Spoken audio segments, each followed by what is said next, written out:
Number 10, near the cross.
Of those verses that we just sung. It's amazing, isn't it? Whenever she says, Jesus, keep me near the cross, there a precious fountain, free to all, a healing stream, flows from Calvary's mountain. Notice in verse 3, near the cross, O Lamb of God, bring its scenes before me. Help me walk from day to day with its shadows over me. You know, here's someone who's blind and the Lord gave her such spiritual sight that totally overshadowed any kind of human sight that we could ever have. What a blessing that is, isn't it? All right, I'll tell you what, we'll take one more. We started early, so it gives you another opportunity to sing one more. There's benefits to coming early.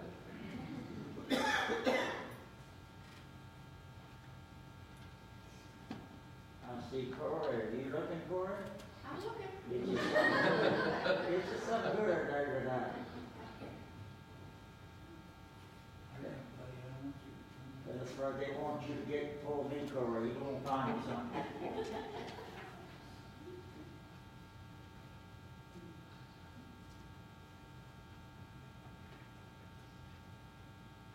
You find him? Just find him now? Justin's got patience. We started early. Yeah. We got a duet coming up, Justin. All right, does anyone have another one? Like to sing? Linda?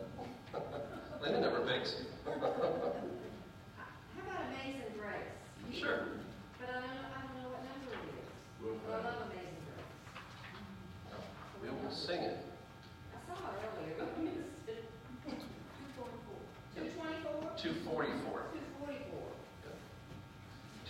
24, Amazing Grace.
We'll just use the pulpit. Okay, sure. I think his battery's dead.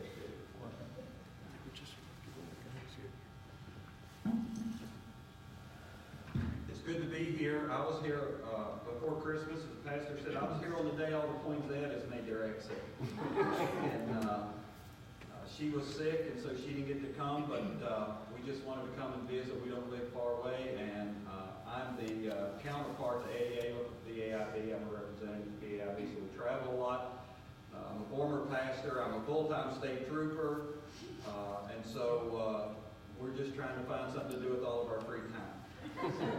You all pray for me. I had some kind of upper respiratory thing, and I still have some glitches from here to there. So she messes this song up, just forgive her.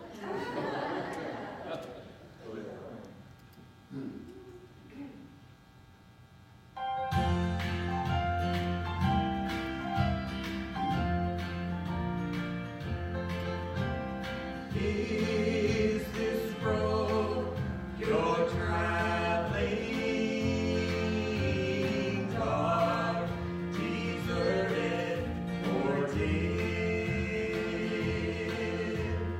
Is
Well, that was great.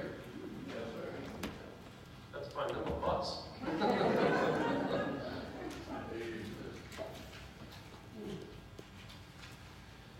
All right. Well, this evening we're going to be in Psalm 16. Psalm 16.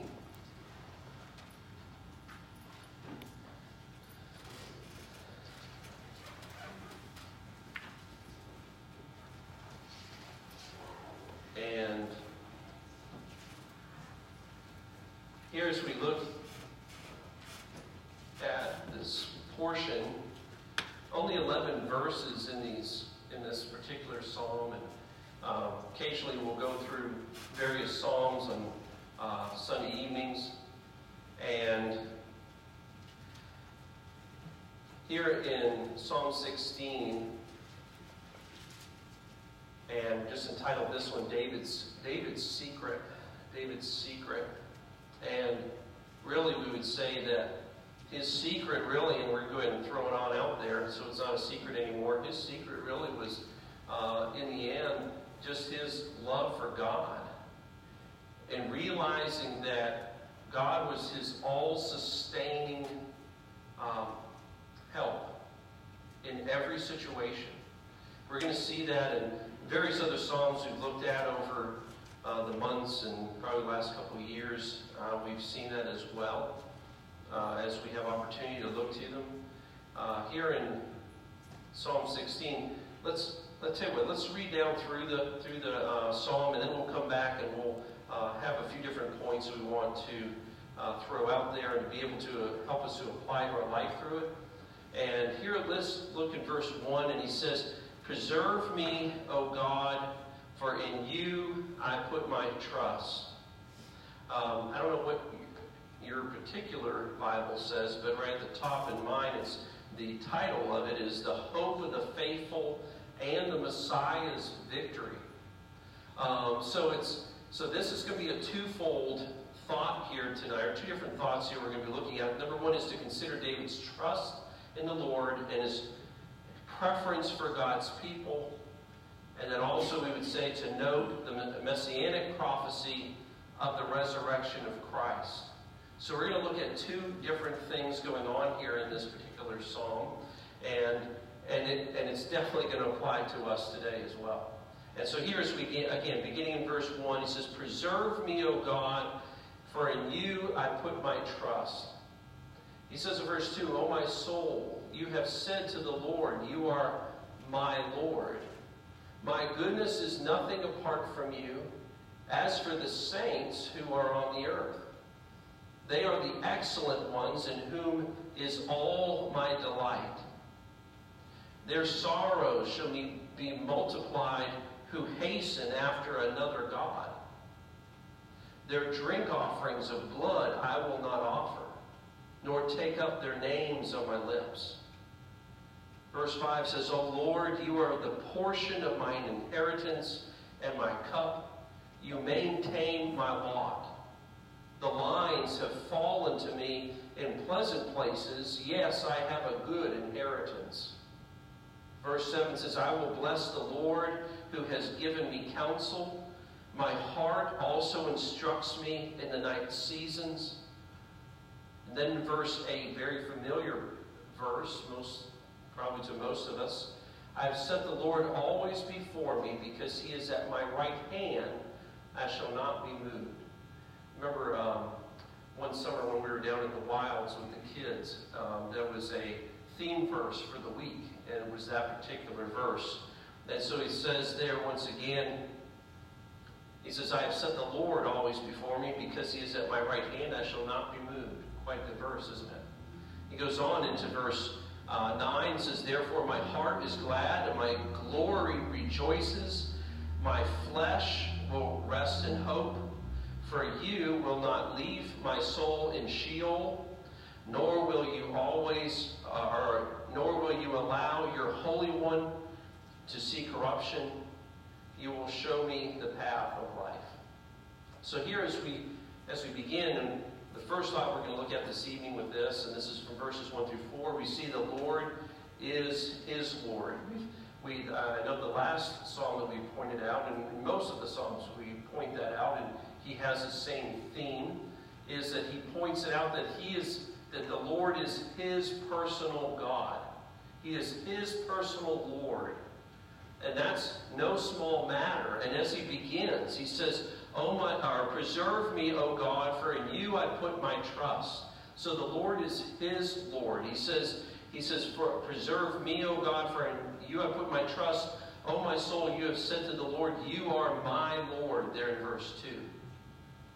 And so here he's encouraging his heart in this reality that he is not only the Lord, but he's my Lord personally. And for each one of us to know the Lord is our Savior, that is quite the consolation, isn't it? Right.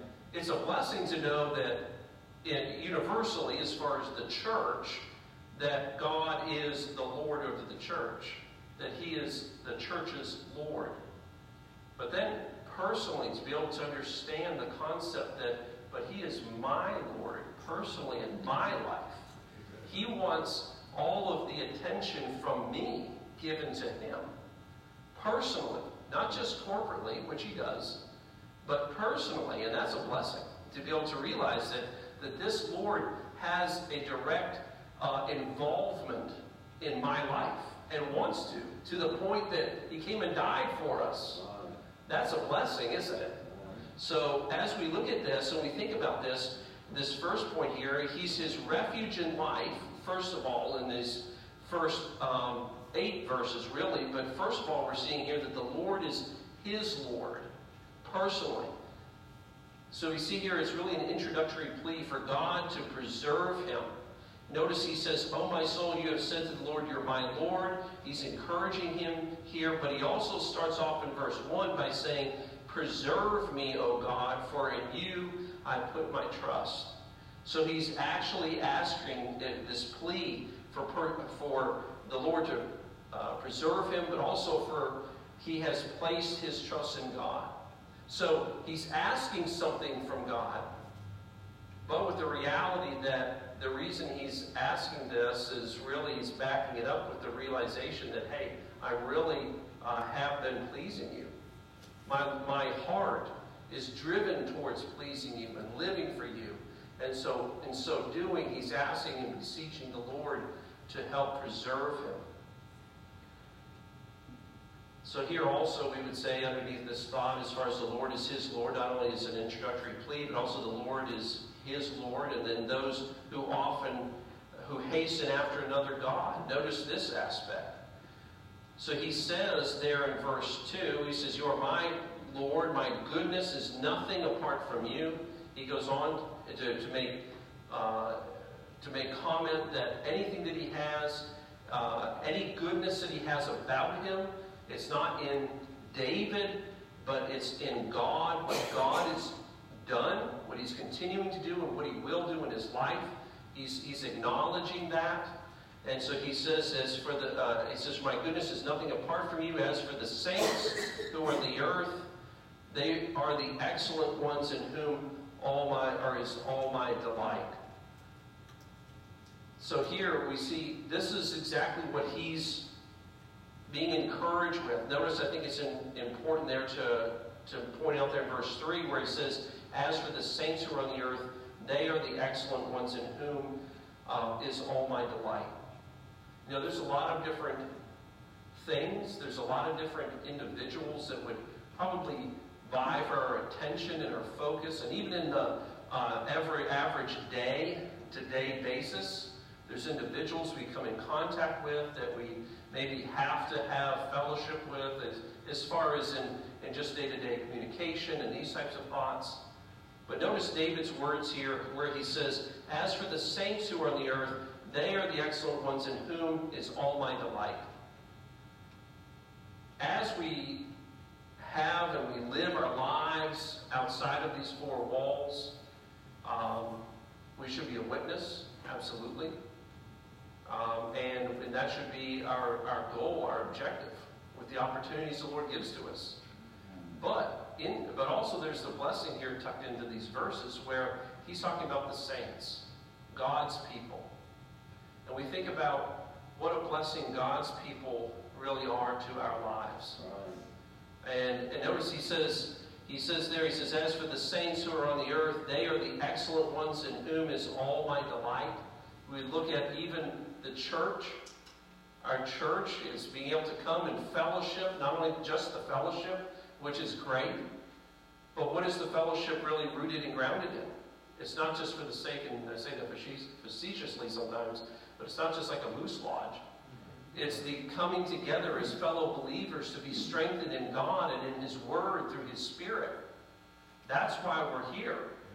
And so as this verse goes on to say, "They are the excellent ones in whom is all my delight." There's a lot of different things that David probably delighted in. And being king, I'm sure he had anything and everything that his heart desired. But he says the one thing that is truly his delight is the fellowship with the saints. And we would ask the question even of our lives, is the coming together, the fellowship of the saints together, is that precious to us? It should be. When we're not able to be here because of sickness or whatever the case may be, does it bother us that we can't be here? I know when I was in the hospital there a few weeks ago, that was drudgery for me, not being in my place. And so once again, we see that here, that this was everything that was David's delight. And then he goes on into verse 4, and he goes on and says that their sorrow should be multiplied who hasten after another God. And you think about, and the first thing that came to my mind whenever I was reading this portion was whenever Moses went up into the mountain and he came back just after that short period of time. And the people had already not only forgotten God, they were worshiping a false God. In that short amount of time, and we think about, how in the world could those people forget all of the goodnesses of God up until that point? This is the same God that brought them out of Egypt. Just using that alone, that's an amazing feat compared to what all the Pharaoh had thrown at them to keep them there. But then we see also, of course, what God threw back on him to get them out, right? But then we also go on, and it's not just doesn't stop there as far as the blessing. We see them backed up to the Red Sea. He parts the Red Sea. Another miracle of God. Whenever they come across the river, they end up putting up these stones of remembrance so they won't forget. And then just a short time later, we see this under Moses. We see how they're also already worshiping and leading after a false god. And here that again was what came to mind when I came to this verse here in verse 4. It says, "Their sorrow shall be multiplied who hasten after another god." And it's not just in the reality that they're worshiping just a false god, which is enough, but it's also in that, think about what he's just stated that he experiences from his God, from Jehovah, the God. He talks about again, he's asking him to preserve him, verse 1. He's putting all of his trust in him. He's understanding that, and why? We mentioned that in previous Psalms we've looked at, is because he's trustworthy. David's understood from past experiences that God is a worthy God to place all of his trust. Why? Because he's good and faithful. And then we come down to verse 2 again. He says, "O my soul, you have said to the Lord, you are my Lord." He's encouraging his own mind and heart and staying in that reality that this is my God, this is my personal God. As for the saints, and again, his delights in the people of God who come to worship God. And then we come down to this verse here in verse 4, where he takes another turn and starts talking about individuals who are following after false gods, and he says that their sorrow should be multiplied. Why? Because they're not following after the God. There's always, I couldn't imagine, I saw someone the other day. I was driving by a Catholic church, and they had a little area out back, and you could see it from the road, where they had a little bench and where people could go into. They had a statue of Mary there, and they were praying to Mary. And and the thought hit me. I was like, what does that do for them? What solace ultimately is there in that? They're praying to, number one, to a woman who is just a vessel to be used by God. And then we come to the reality that is not God at all. It's just a statue. Whereas we have the opportunity ourselves to be able to worship the God, to be able to say that I don't need a priest, I don't need certainly some ceramic idol out back to be able to come and to worship God. I can worship him wherever I am. And he'll hear us. That's the real blessing. It's not only that we get to talk to him, and maybe people think we're kind of nuts, talking to, who are you talking to? But in the reality that in our communication with him, that this is reality. This is genuine and true, and as David puts it, and it's personal. So, going back to the text there, whenever he says that, and the sorrows will be multiplied. Why? Because, number one, nothing's being answered in their lives. Does God hear our requests and take sorrows away from us? Absolutely. One form or another. Now, sometimes we do have to say, sometimes he brings sorrow into our life to get our attention too, right? And so there's all kinds of reasons for sorrow. And it's not always because, as we learn from Job's life, because, it wasn't even that. It was his friend that said that he thought he might have sinned. Did Job sin? No. But there's all kinds of reasons for it. It could be because of sin. So the reasons here, as far as their sorrow is to be multiplied, is ultimately because they're following after another God, and potentially God's just trying to get their attention. And David understands that. But David also understands that even whenever he goes through sorrow, he has a God that hears and answers and his requests. And he goes on to say, their drink offerings of blood I will not offer. Why? Because they're to a false god. They're not to Jehovah. Nor take up their names on my lips. He's not even going to mention their names. So here, this is, and you say, well, why? Why is he not going to do these different things? Because number one, as we've said, it's not towards Jehovah. They're offering these things to a false god.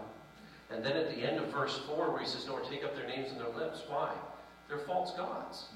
That's not where David's heart is longing towards. His whole heart is longing towards pleasing Jehovah and him alone. Why would he even want to talk or mention about anyone else or anything else that even tries to get the attention away from the glory due to Jehovah? So, basically the end is he won't. And rightfully so, we would say. So coming down to verse 5. So this is the Lord is his Lord. All these different thoughts we're talking about is just pointing to the realization that this is his Lord. And it's not only that it's personal, but he's going to protect it. He's going to protect it even from his own lips. He's not even going to talk about these other gods. So there, again, this is his Lord. He's protecting this. He realizes that God is everything to him. And then we also see that the Lord is his portion. Notice in verse 5 and 6. He says, O Lord, you are the portion of mine inheritance and my cup. You maintain my lot. And here you think about that where, well, let me just read verse 6 there as well. It goes along with it. It says, the lines have fallen to me in pleasant places. Yes, I have a good inheritance. And notice, what is that inheritance?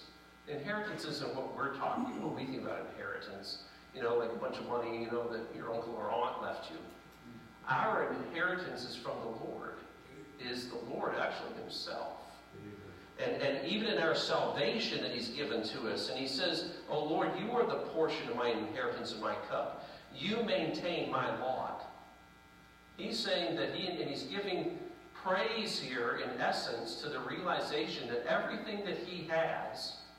And even there at the end of verse 5 where he says, you maintain my lot, you maintain my life.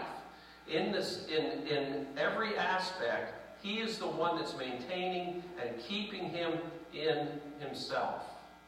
And everything that he has in this life, he's basically saying that, hey, it all comes from you in the end. And then he says at the end of verse 6, he says, the lines have fallen to me in pleasant places. Yes, I have a good inheritance. And once again, what is that? It's not his kingship. His kingship could be taken from him, right? But the thought is his inheritance is forever. That inheritance is founded and rooted in God, what God has given to him.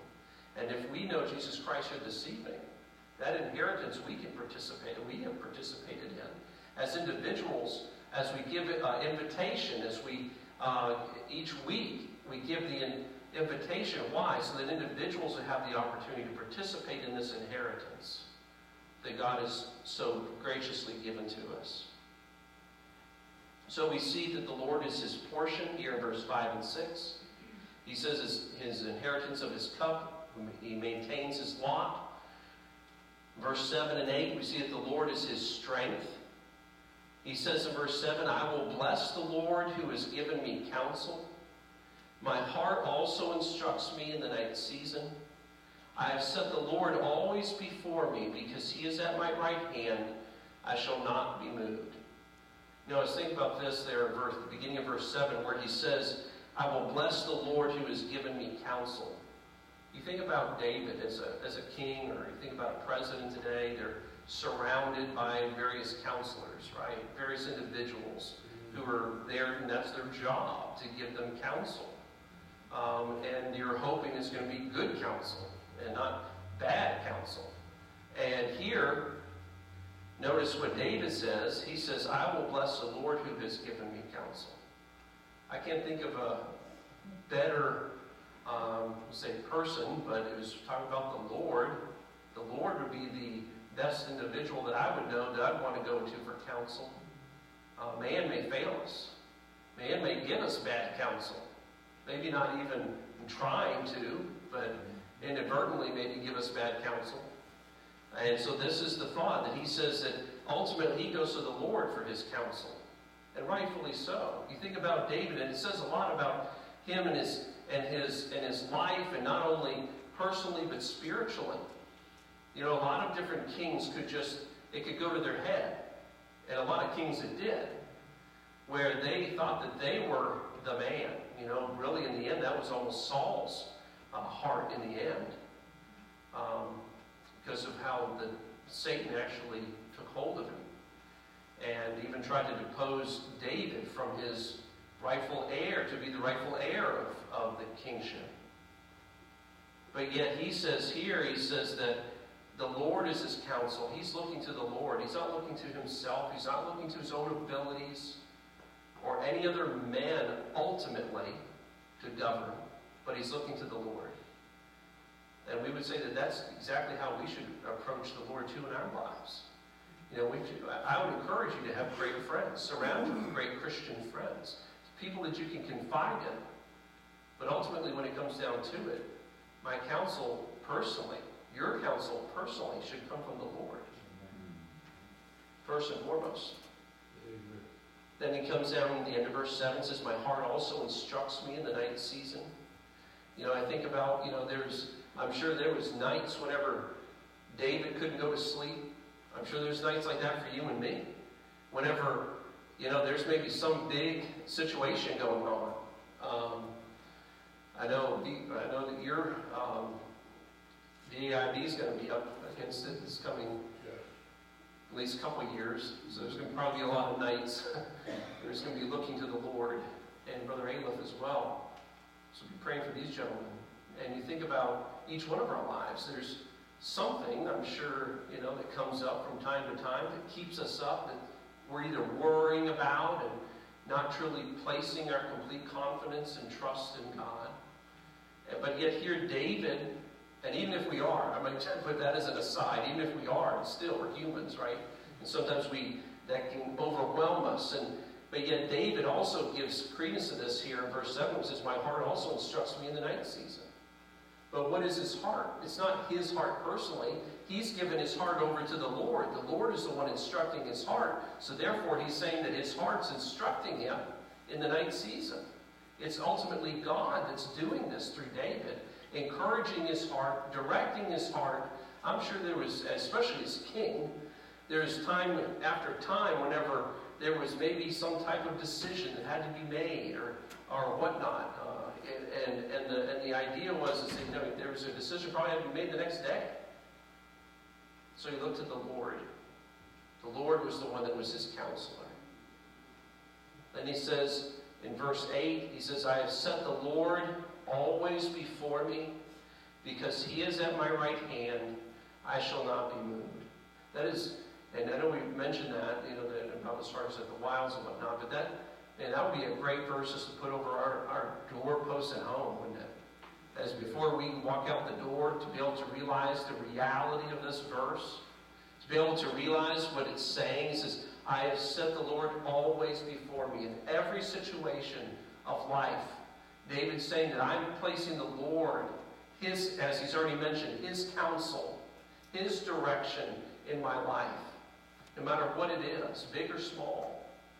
And then he goes on in the end of verse 8, he says, because he is at my right hand, I shall not be moved. And notice, in none of this chapter, or this psalm, is it about David. It's what God is doing through David and how he's using him. So even in this verse, it's the idea here that he says, because he's at my right hand, I shall not be moved. It's not because of David's strength. It's not because of even David's abilities. Did he have abilities? Yes, I would imagine. As a king, he would have abilities to be able to do so. But ultimately, those abilities all rested and fell on the Lord, because he was the one that gave him the strength to do so. And David was very quick to be able to give him the glory for that reality. Then we come to the last couple of verses here. And so we see here the Lord is his strength. And then the last few verses, verses 9 through 11, we see his hope in death. Point number 1 was his refuge in life. And we saw that from verses 1 through 8. Verses 9 through 11 here, we see his hope in death. Verse 9, we see his joy, and also we would say in his assurance. Notice there's verse 9. It says, therefore my heart is glad, and my glory rejoices. My flesh also will rest in hope, So maybe the things that were keeping him up at night that he had been talking about previously, he's also went on since that verse, there in verse 7, verse 8, he says, I have set the Lord always before me, because he's at my right hand, I shall not be moved. Moving on to verse 9, he says, therefore, because of that fact, which really dovetails in with the previous verse, he says, therefore my heart is glad, and my glory rejoices, and my flesh also will rest in hope. And what is that hope? In God. It's resting in God, not whether some nation's going to invade or not invade them, or if someone's off on the wing trying to take over his kingship. There's none of these things are going to move him. Why? Because his focus and his mind is stayed on God. And in so doing, he says there in verse 9, therefore my heart is glad. Why? Everything's not resting on David. It's really, he's placing all of those burdens on the Lord. And that's really what he wants from us today too. The things that would weigh us down, the things that would keep us from living our lives truly out for him, which he wants, right? And for each one of us, that can be something totally different. What weighs us, what weighs me down, and what might burden my heart from time to time from really trusting in him could be something totally different than what you deal with. And I would also throw in the mix that Satan knows exactly what those things are too. Mm-hmm. And he wants us to keep, he knows he can't have our heart, but if he can keep us from doing nothing, right, that's exactly where he wants us. Mm-hmm. Or to be discouraged, or become despondent, which really ends up in the same. Really ultimately just spinning our wheels for the Lord. And so here, David understands the reality that if he's placing his trust, he's placing his confidence totally in the Lord. Then we come to verse 9 again. Therefore my heart is glad, and my glory rejoices. And what is that glory? The glory in the Lord rejoices. Because now, all of that is not resting upon David, it's resting upon God himself. God is going to be his portion. And he says, my flesh also will rest in hope. And again, what's the hope? In God. He's resting in the hope of God that's going to take care of these situations, take care of those fears. Verse 10, for you will not leave my soul in Sheol. And wrote a couple different notes there as far as with that Sheol. And in fact, Jesus himself gave, look over in Revelation 1, if you would. We'll look at two different passages here and then come back to Psalm 16.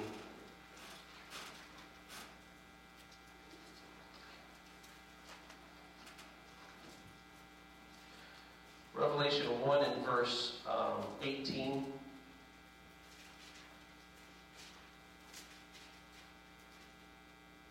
And he says, and this is Christ speaking, and he says, I am he who lives and was dead, and behold, I am alive forevermore. Amen. And I have the keys of Hades and of death. This word Hades here was the Old Testament word ultimately for Sheol. And in the Old Testament, they believed that the Jews believed that everything went to this place of Sheol. Even they believed that animals, and humans all went to this holding place, if you would, of Sheol in the Old Testament. Death and Hades. But then we also see, and let's go look at one other portion there in Revelation 20 and 13 and 14.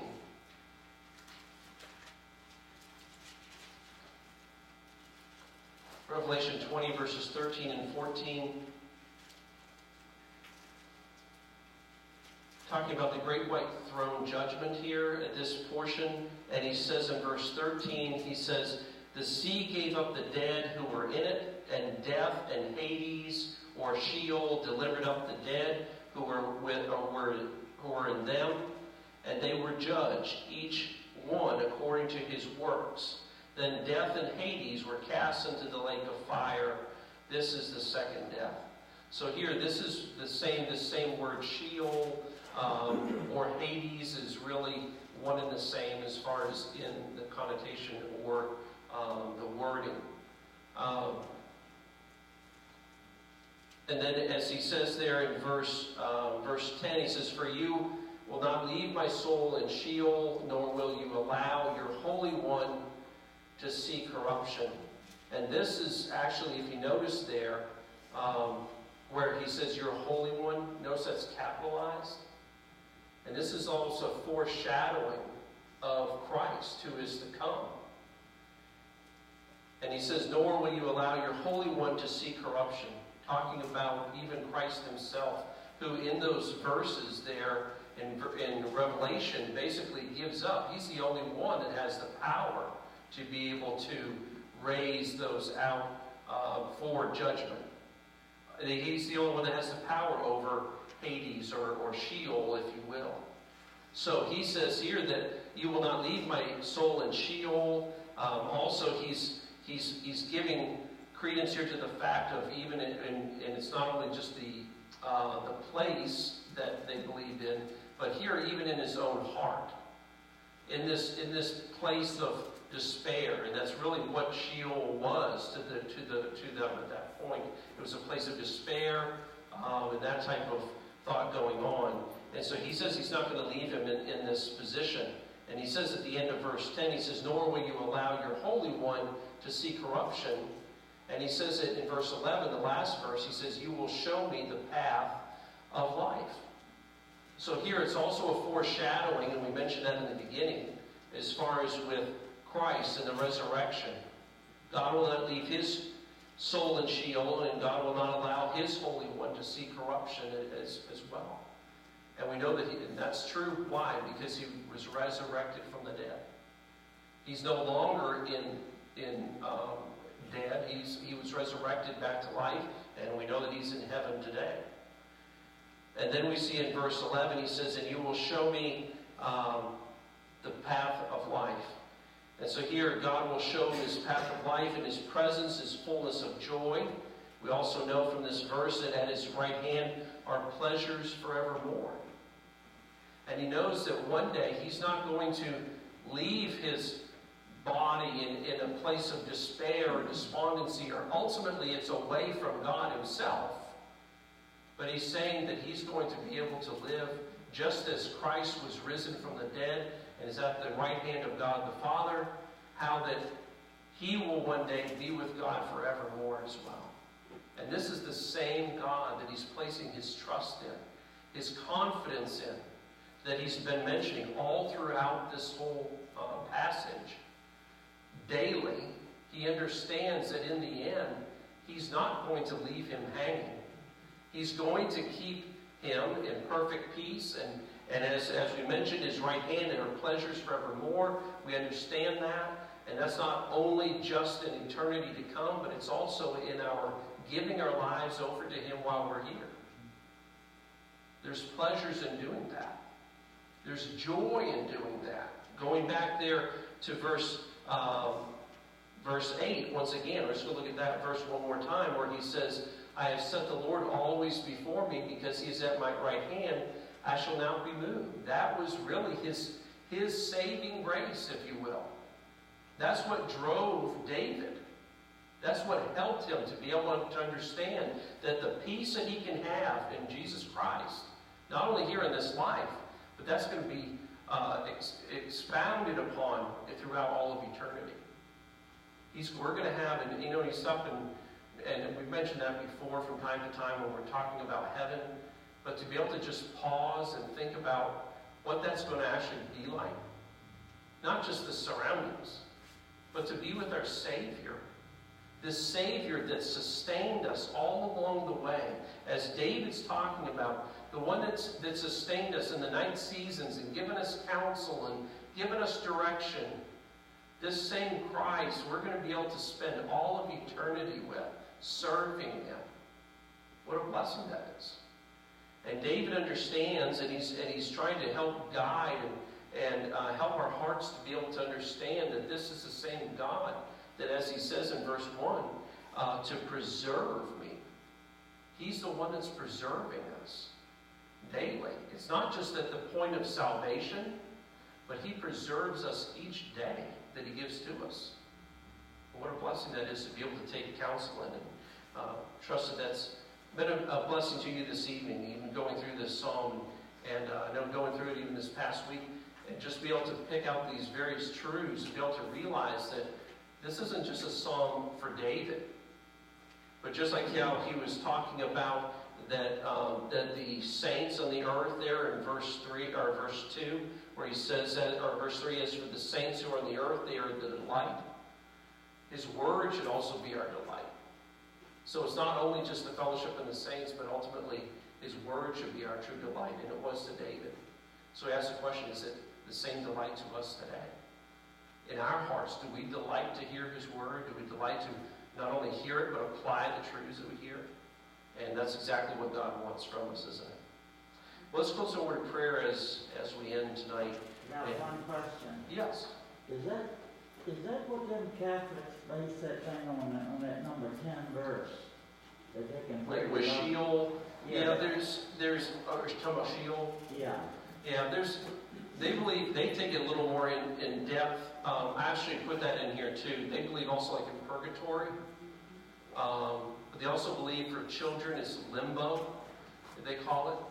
And so that's their supposed holding place that they believe. And of course then they take it beyond even that, where they think that you can pray. Well, I don't know if they really think that, but they make money off of it. Where you can actually pray for who knows how long, but you can pray to try to get your loved ones out of purgatory or limbo or whatnot. It's a bucket of lies. That's all it is. So not only they worship the statues, they worship all stuff. Yeah, right, yeah. And that's when I've been in Catholic Church a couple different times, one for a wedding, but they have the different, they have the candles lit there, and that's what mainly that is praying when they come and pray, asking, that the Lord will stay the amount of time in purgatory or limbo and those types of things, and really it's not biblical at all. It's a man-made part of What's religion. the sprinkling a little baby's head? What's that going to do? Nothing. Make them wet. Make them cry. Yeah. We could sit here all night, right? Yeah. Goes to show you, that's the reason for biblical teaching. That's the reason for getting into the Word. I'll be honest. I love our times like this, and I love, Sunday mornings and Sunday school with Brother Allen and whatnot, and I love Brother Allen's teaching, especially in the Sunday school hour. And personally, it's not because I teach it. I just like it myself, preparing it. But it's Wednesday nights, whenever we can really delve into, a study and those types of things as well. And I appreciate Brother Allen. That's what he's been doing too. And so that's really where we're fed. I know Sunday mornings is more of a general message to everyone, but that's really how we're fed. It's just coming before him and just using expository preaching to be able to do so.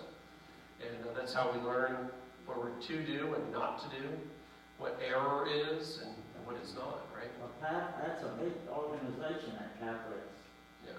It's all over, I know a lot of times the missionaries come and said, we had missionaries said, ready for sons, where that was Catholic. Because I guess what it is, they mix truth and error together. Sure.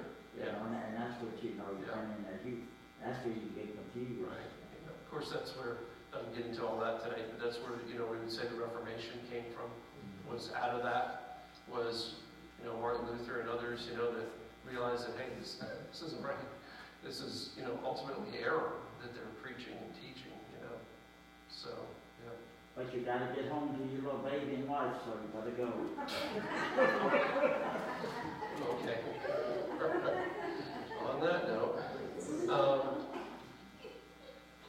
well, it's good to have the Nailers with us. I really appreciate it, and this evening, and appreciate the music too. And anyway, hopefully they'll be back.